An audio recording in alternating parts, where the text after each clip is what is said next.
All right, today we're diving deep, literally, into one of the toughest communication puzzles on the entire planet. How in the world do you send a clear signal through the ocean? It's a place filled with echoes, bizarre noises, and, a whole lot of water. So how do you cut through all of that chaos and actually be heard? This question right here is the perfect way to think about it. The ocean really is like this giant, echoey cathedral. Every signal you send bounces off the surface, the seabed, rocks, you name it. And those balloon pops? Well, that's the sharp, totally unpredictable noise from marine life that can just completely obliterate your message. So, here's how we're going to break it down. First, we'll get up close and personal with this underwater noise problem.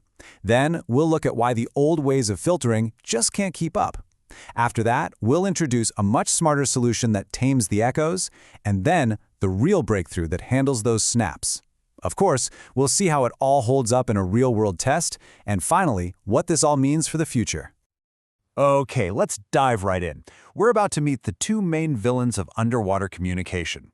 And you have to understand, these are two very different problems, and you've got to solve both of them if you want to get anywhere.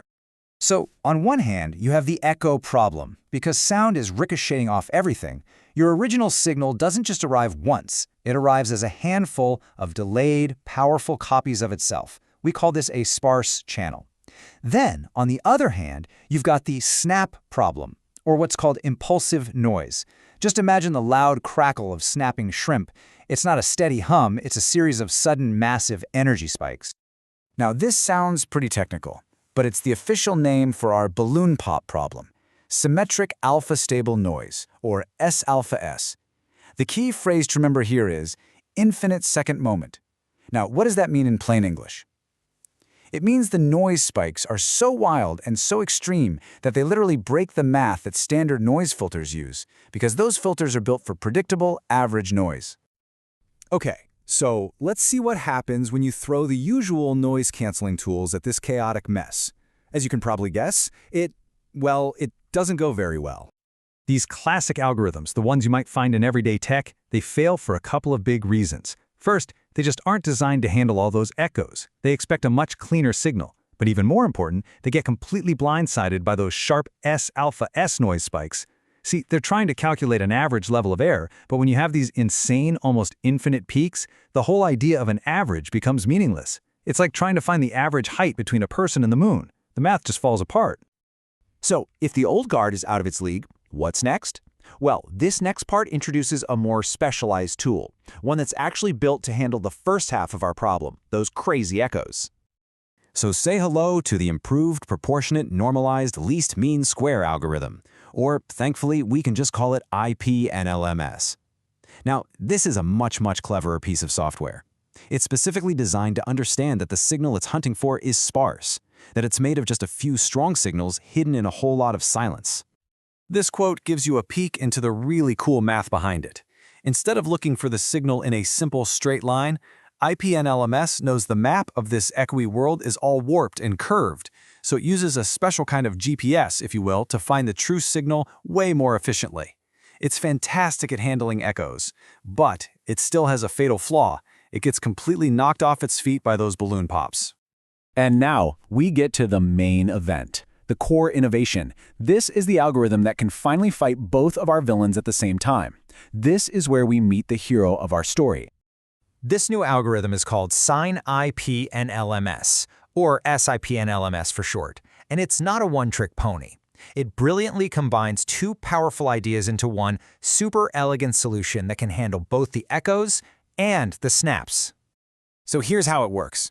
First, it keeps that smart echo mapping from the last algorithm to find its way through the sparse channel. But then it adds a second, absolutely genius rule.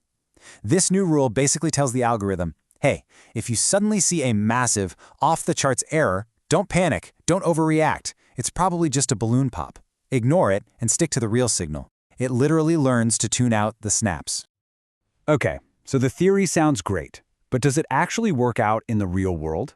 It's time to put these algorithms to the test in a messy, unpredictable, real ocean environment. Let's see what happens. So, for this showdown, the researchers didn't mess around. They used actual channel data collected in the Atlantic, just off the coast of Martha's Vineyard. And for the noise, they didn't just fake it. They used real recordings of snapping shrimp from the warm waters around Singapore. I mean, this is about as real-world as a test can possibly get. Now, I want you to pay very close attention to this exact moment, 0.39 seconds into the test. Right then, bam! A huge snap from a shrimp hits the system. This is our balloon pop. This is the moment of truth that's going to separate the tough algorithms from the ones that just can't handle the pressure. And here are the results. Just look at that spike in error, what they call misadjustment. When that snap hits, all the other algorithms just completely stumble. They get more than 3 decibels worse in an instant. But our hero, SIPN-LMS, it barely even flinches. It successfully ignores that massive snap and stays locked right on the true signal. It's incredible. The researchers themselves spell it out.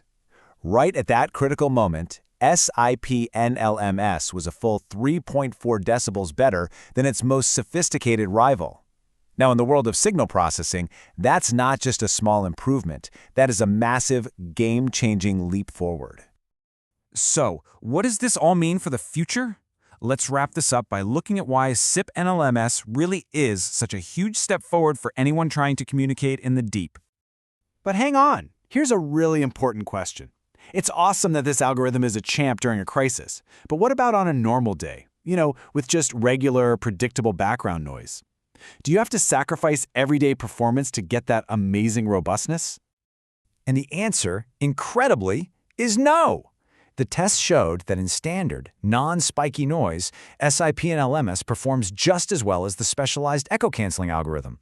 What that means is you get this incredible superpower to ignore impulsive noise for free, with absolutely zero trade-off in performance during the quiet times. So, to sum it all up, SIPN-LMS is really the whole package. It's a single algorithm that brilliantly solves both the echo and the snap problems. It's been proven on real-world data, it works great in normal conditions, and, importantly, it's efficient enough to actually be built into real hardware. It's a true all-rounder. And really, that brings us to the biggest idea of all. This isn't just about clever math. Clearer communication means better underwater robots, it means more reliable data from ocean sensors, and safer missions for autonomous subs. It's like a key that helps us unlock a much clearer understanding of our planet's very last frontier.